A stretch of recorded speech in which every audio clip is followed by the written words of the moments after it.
নমস্কাৰ Runjun's kitchenলৈ আপোনালোকক স্বাগতম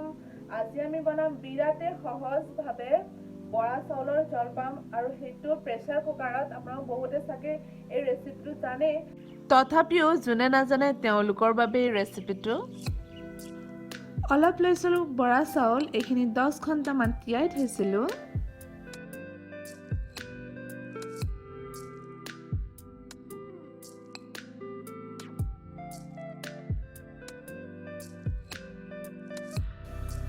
এই বৰা চাউলখিনি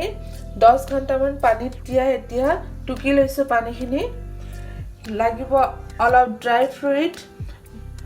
দালচিনি লং ইলাইচি আৰু তেজপাত এটা আৰু লাগিব অলপ ঘি এতিয়া গেছত এটা কুকাৰ পাতি দিছো তাত দি দিম ঘি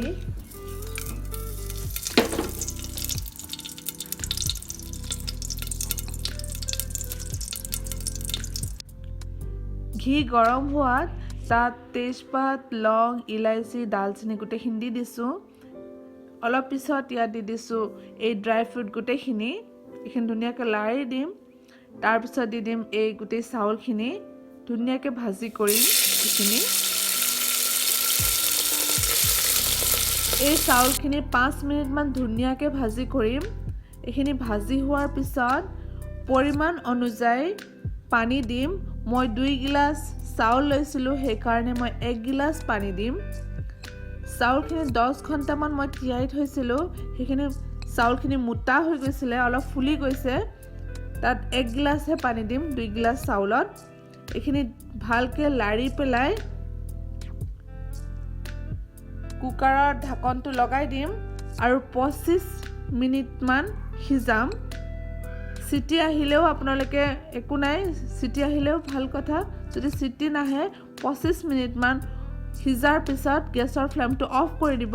আৰু গেছৰ ফ্লেমটো একেবাৰে লোত সিজাম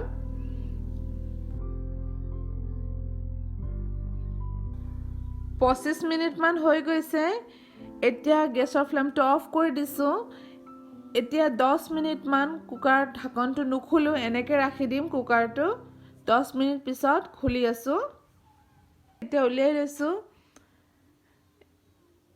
ওপৰৰ পৰা দি দিম অলপ দৈ বা ক্ৰীম যি আপোনালোকে ভাল পায় তাৰ পিছত ওপৰত অলপ দি দিম গুৰ মিঠাই আৰু অলপ ড্ৰাই ফ্ৰুট দি গাৰ্নিচিং কৰি দিছো চাওক ফ্ৰেণ্ডছ আমাৰ এই বৰা চাউলৰ জলপান ৰেডি হৈ গ'ল আশা কৰো আপোনালোকে মোৰ এই ৰেচিপিটো ভাল পাইছে যদি ভাল পাইছে প্লিজ লাইক কৰিব কমেন্ট কৰিব যদি মোৰ চেনেলত প্ৰথমবাৰ আহিছে প্লিজ সাবস্ক্ৰাইব কৰিব নেক্সট ৰেচিপিত লগ পাম তেতিয়ালৈকে বাই বাই টেক কেয়াৰ আৰু ধন্যবাদ